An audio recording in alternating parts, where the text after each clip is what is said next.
그럼 얘한테 돈을 줘야 되는데 우리나라 지금 시스템상 예, 다 드러나지. 돈 1,000만 원 주기도 힘들어요. 예, 빼가지고. 예. 그러면 어떤 방법이 있습니까? 돈을 캄보디아 회사를 보내는 거예요. 그러니까. 일종의 자회사로. 하여튼 돈을 보냈어요, 실제로. 근데 돈을 보냈는데 요거는 이제 계속 또 취재를 해봤는데 그 돈이 어디론가 갑니다 또. 캄보디아에서 다른 데. 캄보디아에서 다른 곳. 그것까지 저희가 지금 확인을 했어요. 와. 그럼 거기가 어디냐? 네. 조세 도피처. 미친다 진짜. 그러니까. 야 이게 또 그게 그리고 이제 또 있잖아. 한 가지 더 말씀드리면 요거 하나만. 네. KB 캐피탈이 김혜성 회사에 뇌물성 투자를 합니다. 네. 근데 그 KB 캐피탈 대표가 도이치 파이낸셜 대표로 가. 맞아요. 이 미친다니까. 여러분 지금 이 정신 차려야 됩니다. 그리고 이제 이거는 만약에 그 차관을 어차피 그건 갚아야 될 돈인데 그냥 떼어막기로 작정을 했다면 저희가 생각했을 때는 캄보디아 정부와 협력이 돼야 돼요. 내부에서 캄보디아 아니, 정부가. 떼먹기로 떼어먹을 네. 결심을 했으면 그게 네. 돼야 되는데 실질적으로 그 훈센 총리란 분이 지금 오늘 누가 또 제보하기로는 국내에 들어와 있다 그래요. 예? 지금 태국이랑 약간 전쟁 분위기죠. 국지전 하고 예, 예, 있잖아요. 어. 뭐의 신변을 위협을 느꼈는지 이분이 근데 수시로 한국에 오고 그래요? 훈센의 일가족이 한국에서 사기도 엄청 쳤더라고요 보니까. 저는 그 네. 부분에 대해 아니 와, 훈센이 막 국제적이야. 윤석열 김건희 만나잖아요. 네. 그럼 그걸 가지고 그 일가족의 뭐 사촌이나 뭐 아들 이런 애들이 한국에서 사기를 쳤다가 우리 법원 판결에 난 게 있어요. 진짜? 실질적으로.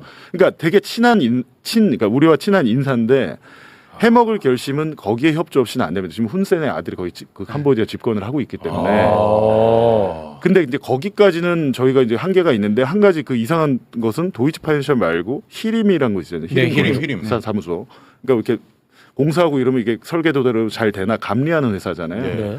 히림이 진출을 해 있더라고요. 근데 히림이 네. 진출해 있는데 실질적으로 우리 저 ODA 들어가는 사업에 들어가 있어요. 히림이. 네. 그 감리를 따가지고 네. 하고 있어요. 근데 제일 큰 게 캄보디아 신공항 448억짜리를 하고 있더라고요. 히림에서.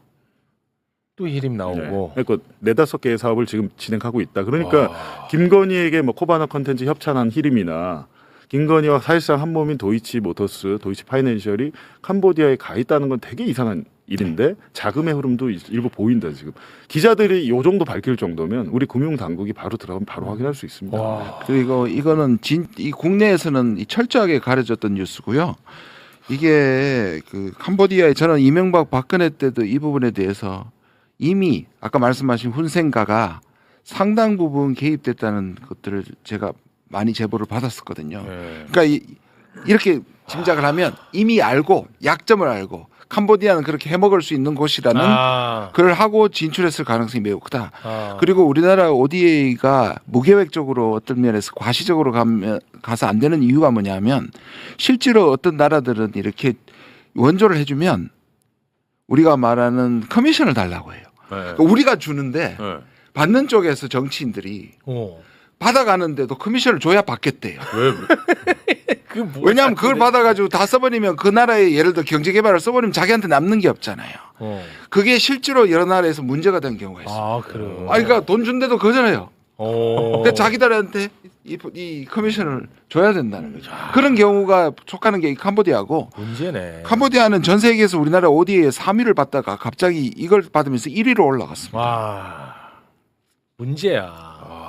김건희. 윤석열이가 그 캄보디아 관련 수사를 했다는 얘기를 매불쇼에서 누가 했었는데 그때. 캄보디아 관련 수사를. 예, 했었대요 검찰 시절. 그래서 이제 누가 그 얘기했었는데. 그러면 또 김용남.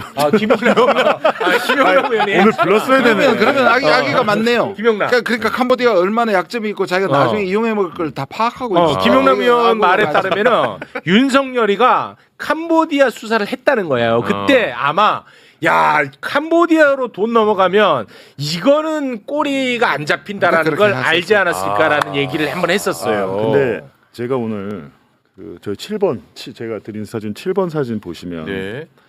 윤석열 김건희가 캄보디아 국빈 방문했을 때예요. 네. 저때 무슨 뭐였지? 뭐 하여튼 가서 뭐 이렇게 2022년 11월에 갔었잖아요. 애 안고 사진 찍고 했을 때 11월에. 여기 지금 사진에 보시면 여자분 한 분 계시잖아요. 네. 이분이 이제 그 나윤정 대표라는 분인데 네. 현지에서 이게 K-팝 뭐 프로덕션 회사도 하고 여러 사업가인데 저분이 네. 보세요. 갔는데 지금 가장 상석에 바로 옆에 앉았잖아요. 네, 누군데? 예, 저분이 그 나윤정 저 대표님이 네. 모든 캄보디아 사업에 김건희가 아니면 도이치가 하는 그 모든 사업에 연루돼 있다는 지금 제보가 계속 들어오고 있습니다. 그리고 저 보니까 저분의 오빠는 캄보디아 왕립대학의 교수님이고, 그러니까 일가족이 그냥 캄보디아에서 그냥 기득권인 거예요. 기득권. 그리고 저분을 통해서 모든 것이 이루어지고 있다는 게 이제 캄보디아 현지 동포들의 이제 제보입니다. 그리고 예를 들면 그 아이 그 김건희가 그 캄보디아 갔을 때 아픈 아이들 섭외도 저분 남편이 했다고 그렇게. 그래갖고 실제 현장 사진이 남편이 나오더라고요 보니까. 그러니까 이게 만약에 우리 특검이 여기까지 수사를 할 수 있을지 모르겠지만. 왜냐면 이거 지금 국민 혈세가 간 거 아니에요. 그렇죠. 사실상 떼어먹을 결심, 해먹을 결심으로 그렇죠. 됐다면 네. 이 부분도 궁극적으로 나중에 경찰이든 검찰이 봐야 된다라는 겁니다. 너무 많고 크다 진짜. 이 통일교에서도 또 캄보디아에 갔잖아. 그때 히림 관계자를 끌고 갔잖아요. 이게 지금 어찌 됐든 간에 다 연결돼 있습니다. 뭐가 됐든. 그러나 그때 공통점으로 누가 연결됐냐? 다 김건희 연관어야. 도이치모터스 주가 조작 사건 같은 경우에는 수사 과정에서 김건희 씨를 이제 봐주기 했다라는 의혹이 있는 이제 검사들에 대한 수사. 우리가 기대하는 바는 그 부분 아니겠습니까? 그런데 이제 특검 수사 중에 대검, 법무부 지난번에 한번 그 압수수색을 했었는데 또 추가 압수수색에 나갔다. 글쎄 모르겠어요. 이제 그 수사 기간은 점점 마무리되는 시점으로 오는데 추가 압수수색. 압수수색 할 게 나만 안 나? 지금 몇 그러니까 년이 지난 거예요. 그래서 이런 내용들이 뉴스로 나오는데 이게 뭐가 다른 내용이 있는 걸까요? 압수수색이 의미가 있으려면 약간 어떤 전격성과 그쵸. 그 시기성이 굉장히 그렇죠. 중요한데 뭐 이걸 압수수색하는 건 우리가 수사를 계속하고 있어요 이런 거고, 뭐 예를 들면 수사를 하는 과정에서 야 이거를 다른 거를 뭔가를 보면 이거를 확인할 수 있겠다라고 하는 것들이 있어서 아마 영장 신청을 하고 영장이 나오고 했을 텐데, 그럼에도 불구하고 많은 사람들이 생각하는 압수수색의 어떤 전형은 굉장히 전격적이고 시기적인 그렇죠. 부분들이 맞아떨어져야 되는데 뭐 그런 이제 부분은 좀 떨어져 보이는 이런 건데, 어쨌든 두 번의 특검을 하고 지금 기간 연장을 했습니다만 두 가지 집단에 대한 수사가 제대로 안 된 거잖아요. 처리가. 그러니까 검사들에 대한 처리가 안 됐고, 그다음에 대통령실 관계자들에 대한 처리가 제대로 안 된 거고, 대통령실 관계자는 김태효 하나만 지금 이제 소위 말해서 입고가 된 거고, 비서실장이라든지 나머지 부분들은 다 지금 남아 있는 거고, 검사들은 지금 뭐 영장 청구했지만 기각되고 뭐 이런 상황들만 반복되고 있는 상황이고, 내용은 이미 사람들이 이렇게 다 알고 있는데 그렇습니다. 뭐 이런 거고, 또 한 가지 하나를 더 뽑자면 김건희 일가의 재산 축적 관련된 부분들 거의 못 건드리고 있는, 안 건드려진 부분인 거죠. 그러니까 이제 그게 핵심이 될 거다라고 초반에는 봤는데 굉장히 길어지는 과정 속에서도 그 세 가지 부분들이 건드려지지 않은 거, 이게 지금 이런 뭐 뒤늦은 압수수색이라든지 이런 거에 좀 드러나 있는 거죠. 그 특검 관련된 뉴스 보면 뭐 최근에 이제 김용현 전 장관 구치소 가서 방문 조사했다. 노상훈 수첩 관련된 내용들, 그 특히나 이제 인사 체포 관련된 내용들 확인했다. 뭐 등등에 대한 얘기가 있고, 조태용 전 국정원장 항소심에서 7년 구형됐다. 뭐 이런 내용들이 뉴스로는 있는데요. 네. 모르겠어요. 그냥 전반적인 느낌은 제 느낌입니다. 윤석열, 김건희가 지금 어찌됐건 구치소에 있잖아요. 그 이후에는 뭔가 동력을 잃은 것 같다라는 생각이 드는 겁니다. 그러니까 이거가 뭐 자체가 윤석열 특검, 김건희 특검 이렇게 불렀었는데 주요 제일 핵심적인 인물이 구속이 됐으니까 많은 사람들 마음속에서는 처벌해야 되는 여자가 굉장히 많음에도 불구하고 일정한 엔딩이 난 거잖아요. 그러니까 이제 그러면 사실 수사가 굉장히 어려워요. 그래서 제가 뭐 이 방송에서도 말씀드린 적인데, 이게 그렇게 불러서 어차피 윤석열, 김건희가 구속되는 건 기정 명백한 사실이었는데, 그렇게 해서 윤석열, 김건희를 구속시키고 나니까 나머지가 다 이제 말하자면 임팩트가 별로 없는 뭐 이런 상황이 돼서 앞으로 특검을 할 때도 물론 사람 이름이 제일 세니까 그 사람 이름을 붙이는 거지만 이거 말고 다른 방식으로 좀 접근해야 된다라는, 그러니까 언론 입장에서도 뭐 이런 생각도 좀 들고, 그러니까 이것도 사실 마찬가지죠. 그러니까 이 김용현에 대해서 지금 추가적으로 진술로 압박을 한다라고 하면 김용현이 진술할 동기가 있어야 되잖아요. 그렇죠. 그러니까 이 동기가 지금 김용현에게 있느냐? 김용현도 어차피 뭐 남은 여생 감옥에서 사는 거 말고는 그 뭐 획기적으로 내가 우리가 한 10년 빼줄게.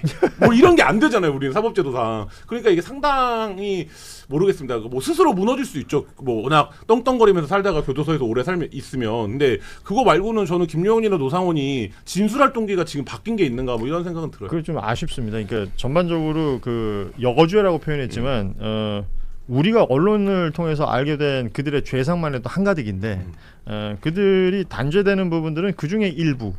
뭐 덩어리가 크다면 크고 적다면 적은 그런 내용일 텐데 빠져 있는 것 앞서 짚어주셨지만 꾸준히 이제 검사들이 중간에서 봐주면서 그들의 그런 비행이 가능했다라는 부분, 이 부분에 대한 검사에 대한 수사, 그리고 대통령실 중심으로 해서 고위공직자들이 어찌 보면 정부가 어떤 범행에 동원된 케이스들이 있지 않습니까? 뭐 우크라이나 그 재건 건이라든지 그 대왕고래 네. 건이라든지 이런 것들에 대한 얘기가 지금 빠져 있는 것 같고, 제가 보기에는 또 하나는 김건희 씨의 재산이에요. 계속 얘기를 하지만 그 컨테이너 하나가 사라졌다는 거 아니에요? 그렇죠. 네. 거기 뭐가 들어있는데요? 모르죠. 그게 돈 남양주로 현금일지 갔다가 돈일지 뭐 네. 금은보화일지 모르겠는데 어, 컨테이너 하나예요. 네, 컨테이너 하나. 봤죠? 김 부장이 나오잖아요. 그러니까 사람이 그걸 어디다가 숨기고 가린다고 하더라도 네. 만약 여기서 여기로 옮기면 이동하는 그 장면이라도 어딘가에 포착이 될 수밖에 그렇죠. 없는. 근데 아예 그냥 사라진 거예요? 남양주 어딘가에 보관이 됐다라는 것까지는 확인이 됐는데 그 이후에 이제 어디로 갔는지 이건 모르는 최은순 거죠. 씨한테 물어보면 안 돼요? 데이비 카퍼필드가 사라지게 한 거 말고는 이해가 안 되는 거야. 이런 건 수사의 의지 문제가 아닌가라는 생각 저는 드는 거예요. 그러니까 어떤 거를 가르마를 타서 추적을 해야 되는 거에서 본류적인 부분들이 있는데 이게 오래 걸리고 복잡하고 하니까